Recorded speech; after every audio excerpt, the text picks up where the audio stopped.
Hey, it's Dr. Jody here. Welcome to episode 2 of season 5. We're talking about prioritizing energizing surroundings. So, we're talking about your physical space. What you have around you in your physical space reflects what is in your mind. So, what is in your mind is reflected around you. A lot of times, people who have a very cluttered mind have a very cluttered physical surrounding, their home or their room or their bag or whatever it is. It is a reflection of our mind. So it works both ways. Sometimes a cluttered house creates that cluttered mind, and sometimes that cluttered mind creates that cluttered room. And the way it does that is that when you have so much clutter, it's hard to get organized, it's hard to feel safe. And so you attach to things and pull things in and keep things and can't get rid of them. So that's that relationship. If you try to relax your mind, automatically you start letting go of things in your physical space. And if you clear your physical space, it has the same kind of effect of helping your mind clear as well. And so we're going to focus a little bit in this episode on ways to clear your clutter in your physical space, because that's going to make a huge difference to your emotional wellness. Okay, so clearing clutter. How many people have spent a lot of energy thinking about or trying to clear their clutter? You may have heard somewhere that clearing clutter helps, or you may look around and be like, this is overwhelming. I want to get rid of stuff. Everything that we have, every physical item that we have in our home or in our room or in our bag or on our person has an energy attachment to it. So it takes up a little bit of energy space in our system, in our energy system of our body. And I didn't say of our body at first because it's kind of beyond the body, like it's the mind. It's about our energetic bandwidth. And so all of these little things that you have, even those scraps of old receipts that are crumpled and you can't even read them because they're faded so much, every single thing takes up some of your energy bandwidth. We don't want to do that anymore. That is a waste of your energy that you could be putting towards something that you want to put it towards. And this isn't woo woo, this is real science. They did some studies in California, which I link to in my book or I refer to in my book so you could get the source if you want it, that the more cluttered a house is, the more cortisol the family has, the family who lives in the house, even the children. But as you might suspect, the female head of the household has the most cortisol when a house is cluttered. So the more clutter, the more cortisol. Cortisol is a stress hormone. We don't want more cortisol when we don't need it. We want it when we need it, right? We want cortisol when we need to protect ourselves or save ourselves in a dangerous situation. We don't want it because there's clutter around. Marie Kondo is a feng shui expert who did a Netflix series, and she goes into people's homes and helps them clear their clutter. And she's just a really beautiful human being. If you watch any of her shows, you really feel that just gorgeous energy about her because she's grateful for everything. She's grateful for everything, and it comes out in her personality. And so she encourages the families that she's working with when they're getting rid of stuff, they thank that object. So say it's some t-shirts, they were trying to go through their clothes and get rid of old clothes. Every single item that they decide to get rid of, they thank it for participating in their life. So there's like a closure that happens with each thing as that detachment of energy comes. It's so beautiful. You have to watch it. And also, she also has you when you're deciding what to keep, what to give away, what to get rid of. She has you hold each object and feel if it's life giving to you or if it feels like it's zapping your energy and taking away from you. And I think this is really interesting because we're all naturally intuitive. We all can read our energy and read the energy of people around us. Some of us are more sensitive to others, and you could actually build that skill.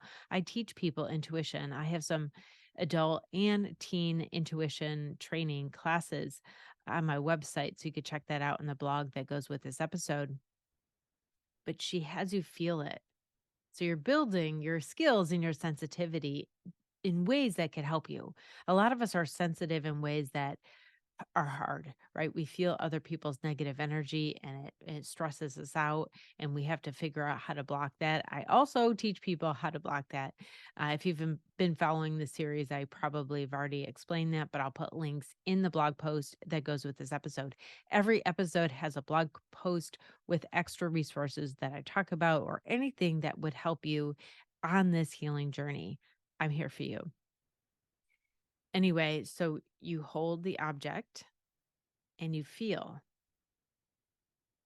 do I want to keep this or do I not want to keep this?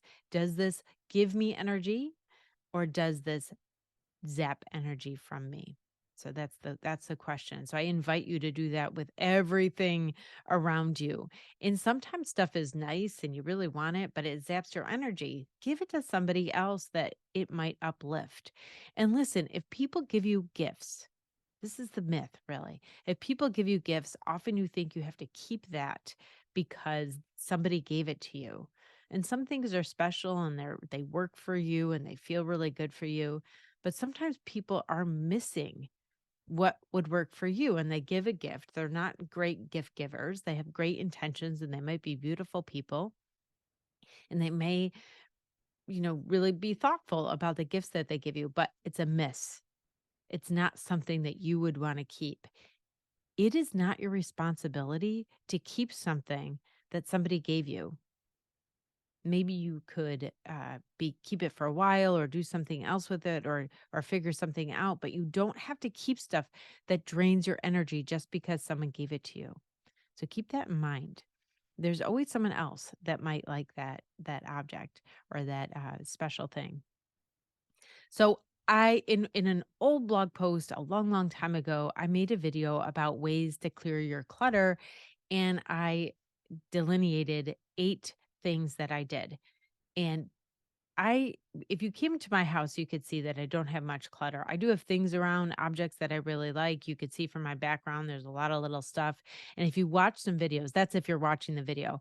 There's a video to this episode that's on YouTube that's recorded me, live video of me talking in this episode here.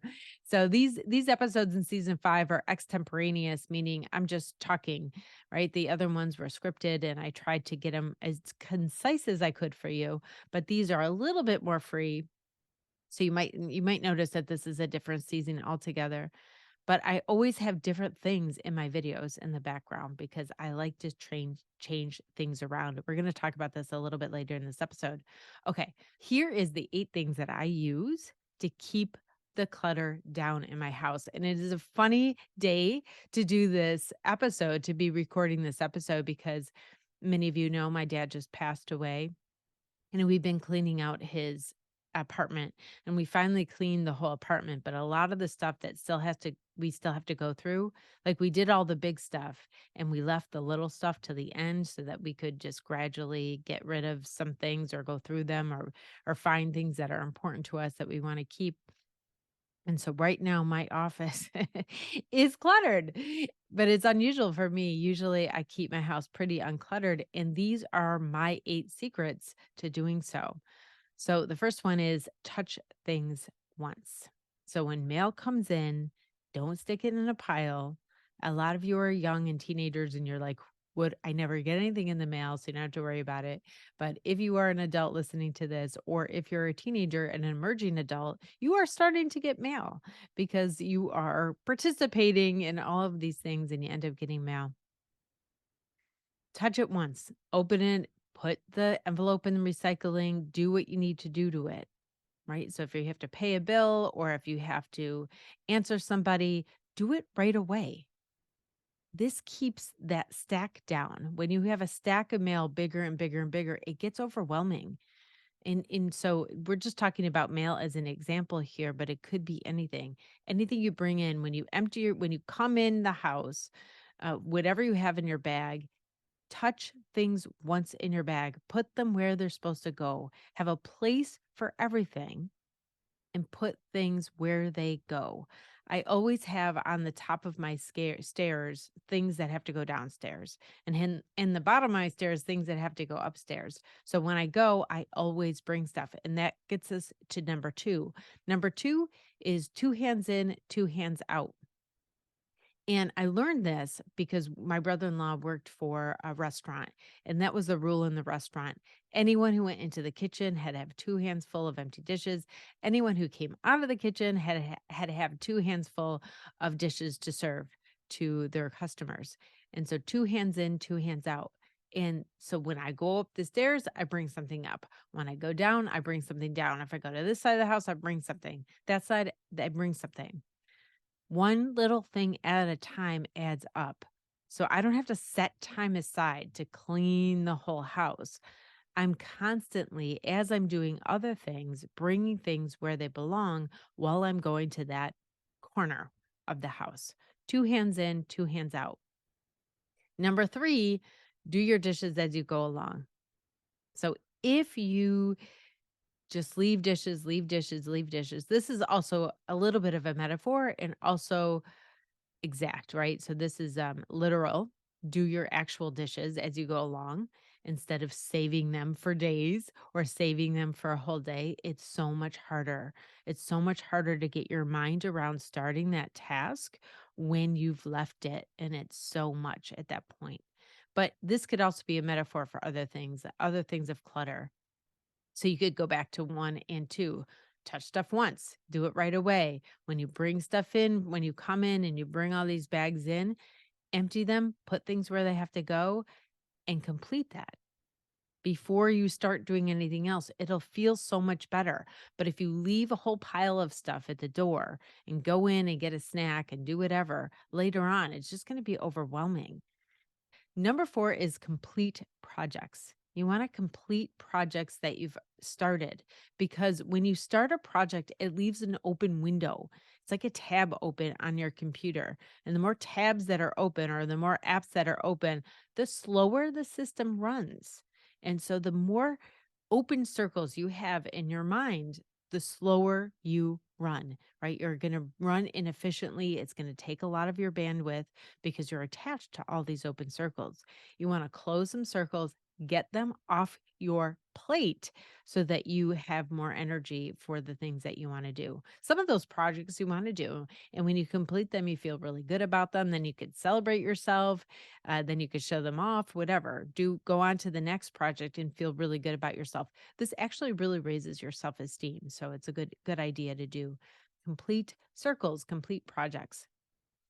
Number 5, deliver right away. So if you are packing stuff to give away, or if you have to give things away to your friends or something like that, like they left something at your house and you want to give it back to them, give it to them quickly. Like make that a to-do thing that you have to do regularly, right? So if you pack a bag to donate it right away. Don't leave it around for a while till you get more stuff to donate because there's these bins or these like dumpsters where you could put clothes in different church parking lots. There is so much opportunity for you to be getting rid of that out of your house. And actually, that gives you more energy. Doesn't matter if once a month you take a bag to one of these places. You don't have to wait 6 months to get 5 bags and then go. Take one bag because that's going to make you feel better for the next task. The more you do and the more you see that you've done, I don't mean the more you do, like do. I'm not about like overworking or anything. But when you accomplish something that you've set off to accomplish, it gives you the energy for the next task. When you notice that, when you think about yourself as someone who accomplishes things, it's invigorating. And so you really want to do that. Number 6, let go of perfection. Don't do everything. When it comes to clutter, don't do everything. You're going to put that off and put that off until you have all the time in the world to be perfect. And perfect isn't real. Perfectionism hurts you more than anything else. You don't want to do everything. You don't want your room to be perfect. You want to do one thing. You just want to do something, right? 2 hands in, 2 hands out. Bring one thing, the next thing later. If you leave your room to go into the kitchen to get a snack, bring those empty plates from yesterday or from earlier this morning. Don't leave your room to go into the kitchen and not bring stuff from your room that goes into the kitchen. Just do one thing. Your room's not going to be perfect, but if you have this habit of always bringing stuff with you when you go, it never really gets overwhelmingly cluttered. Like it cleans up pretty quickly. And the times you say, okay, I'm going to clean your room, it's so much easier because you've been doing this all along. So it's really important. So don't try to do everything. Let go of perfectionism. It does not serve you. Just do one thing. Number 7 is limit the use of coupons. I started to notice that my clients who were highly cluttered, who had a lot of stuff, were often people who collected coupons. And when you collect coupons, quite often you're buying things because you think it's such a deal that you don't need. So you're actually thinking that you're saving money, but you're actually spending money that you didn't need to spend. So I try to avoid coupons, or I try to avoid thinking about coupons. If I land on it, great, and I get a discount one time, wonderful. But if I tried to was thinking about or really attached to coupons, I think I would spend so much more money on things that I didn't need, that just cluttered up my house and I had to deal with again later. So limit the use of coupons. Coupons are a marketing tactic. The stores are winning. You are not winning. They're getting you into the store. You're buying more stuff that you don't need. And so limit the use of coupons. If you're trying to clear your clutter, clear coupons. Coupons used to be paper, y'all. Now they're all electronic on your phone. And that's great. It's great if you catch it and you wanted the thing and you catch a discount. Perfect. But don't buy stuff. Don't fall for that. That's what they want you to do, right? Don't fall for buying stuff that you don't need. Number 8, make recycling easy. So a lot of things can be recycled that we don't recycle and we throw out in our garbage. But if you made it easy for yourself, then it would be easy to do. So we have a paper bag in our closet with that takes all the paper and cardboard recycling. So we don't have to walk down with every single little thing that we have that's cardboard, we stick it in that bag. It's easy, it's accessible, it's right there for us. We also have a plastic bag in our same cupboard that we put all the plastic bags in, the plastic bag recycling. And in our town, Rochester, New York, we can't put that in our recycling, but we could give it at a store. They have the plastic bag recycling. So once a month or so, there's a big bag of plastic bags, we clean them out and then we put them there, and it enables us to recycle. But it's not a lot of work because we have the system in place. If you had the system in place, you had a bag here, bag there that you had to put things in, it would help. And the other recycling, the cans and the bottles and all that kind of stuff, have a system where you don't have to cross the whole house with every can, or you might not do that. Or you might have a stack in your kitchen of all these cans waiting for somebody to take them somewhere else out of the way. And that's just clutter. So you want to have a recycling system. So those are the 8 ways that I outline, that those are my secrets. Those are my things that I use to clear clutter and keep it clear in the house. All right, moving on in this episode, I want to mention, so the first thing we talked about was clearing clutter. The second thing, which is going to be a lot shorter here, I want to talk about colors. I am not an expert on colors, but colors are frequencies, literally. Colors are frequencies. And we know that different frequencies, that's what we're talking about in the season, different frequencies our energy, right? So some frequencies are healing or harmonizing frequencies, and some frequencies are upsetting frequencies, like a loud, awful noise. Everyone cringes when you hear that. But if it's some beautiful melody, it calms our body, it affects us physically. So frequencies affect us physically. Everything's a frequency. We could feel it, our heartbeat, our very heartbeat, right? Everything that goes on in our body, in every object in the world has a frequency. Like bananas have a frequency, and colors have a frequency, and apples have a frequency. Some are negative, like smoking has a frequency, but it's damaging to your body and that kind of thing. So, colors are frequency too. There's a whole science of colors, and I am not an expert, like I just said. So look this up online, but some colors are calming. So they suggest in different office buildings and such, you put different colors in, and different colors have an effect that you want. So bright colors may be cheerful, calming colors will calm somebody down. Red might be either evoke passion or some intense emotions. So colors do a lot. So think about that when you're deciding what you want to wear, when you're deciding what like bedspread you want or what color your room's going to be or even like your bag, anything that has color could affect you and it's a way of expression. Obviously, you all know that too. It's a way we express our gender or our personality, right?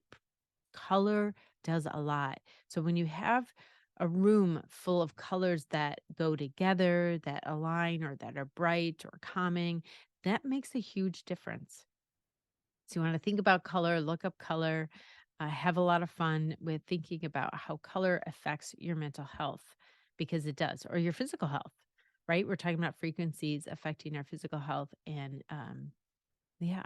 Let's use all the resources we possibly can. If we're making choices on color, why not make a choice that makes a huge difference to you? And it might be different for different people. I do have red in my house. I love red, little spots of red, different places. But when I was first married, we had a red bedroom. Our whole bedroom was bright red. It was really funky. All right. So, 3. So, first, we're talking about clutter. Second, we're talking about colors, energizing surroundings, how surroundings affect how people feel. When people come in my house is pretty balanced, it's decluttered. When people come in my house, they often speak of a physical and emotional response to the atmosphere in there and the energy in the house. And I think a lot of it is because, I things don't block each other. There's a way the energy is moving in the room.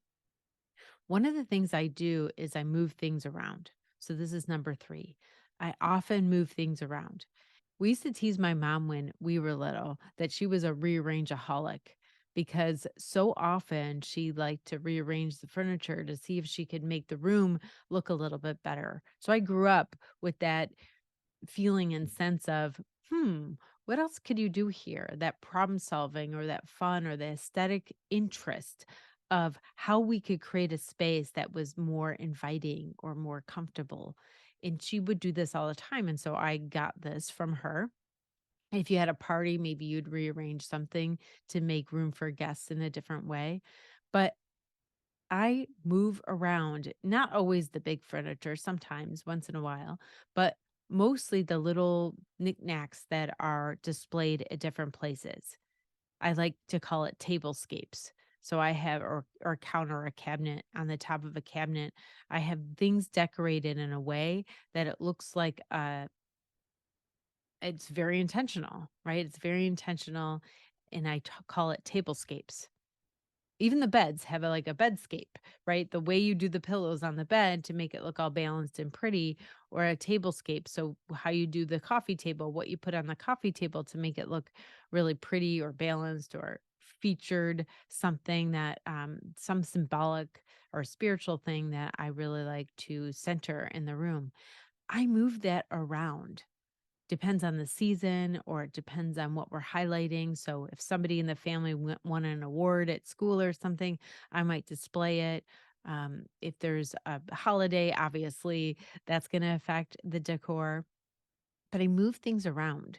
And I do have some altars around my house. I'll put some resources in this blog post as well about how to create an altar for yourself.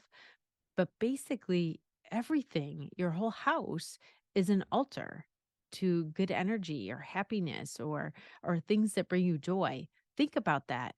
your body. So the jewelry that you wear, or the clothes that you wear, your body's a temple. So why wouldn't your jewelry in that be like an altar to your highest self and how you want to express yourself?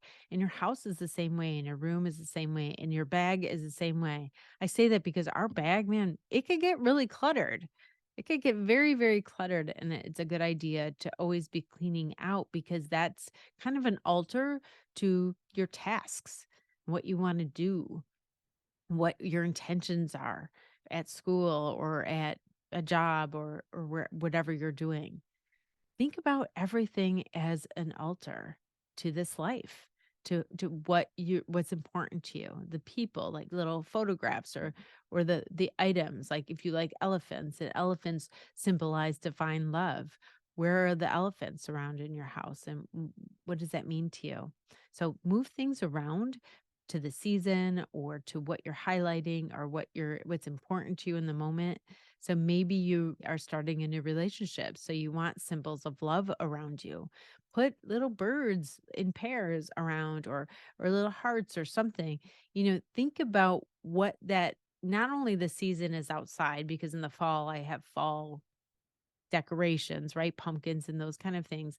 But think about what kind of season it is in your life, right? What's going on? So my father just passed, so we had, flowers and a Saint Joseph statue. His name is Joseph, and those kind of things, and a little poem my aunt had my aunt wrote a poem about him, and so that's displayed in a certain place because it was just reminding us of this time and this loss and this connection that we all made during this very beautiful time when he was passing.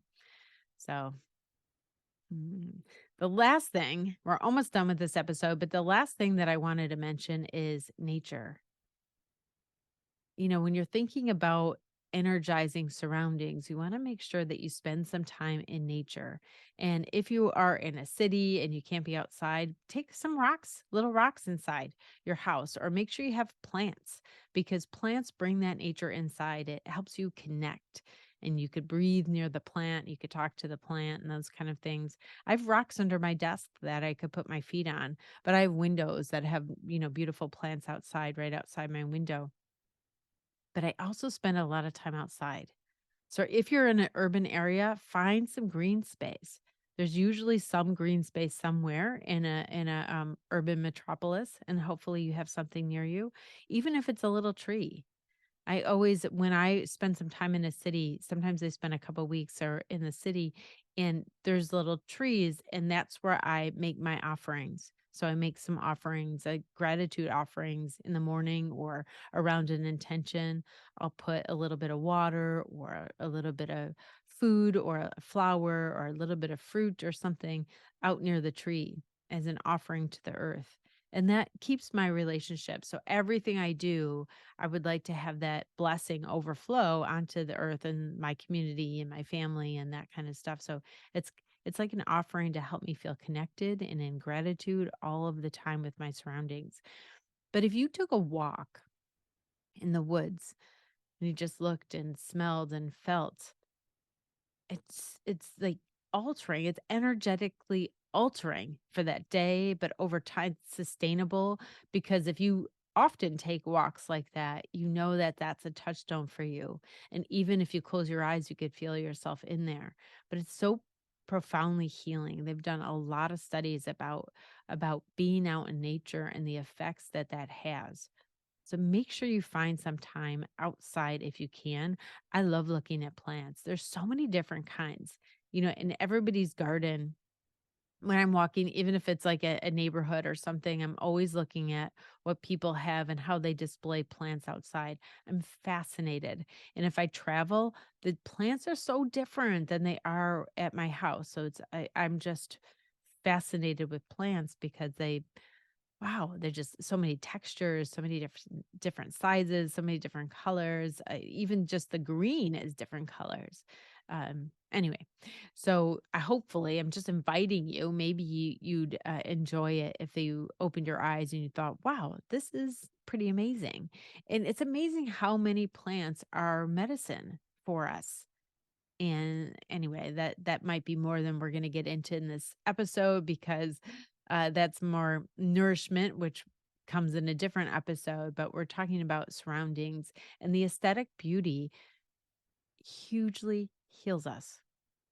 If you're sitting and looking at water, or if you're sitting and looking at a sunset, or the sky is really beautiful, we are profoundly altered by that in positive ways.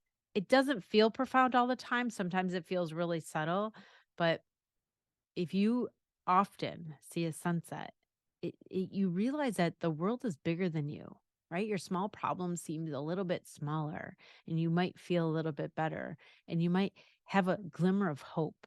Beauty brings us hope. It makes us feel worthy. It's interesting. There's so many things that are outside of us that we feel reflects our worth as a person.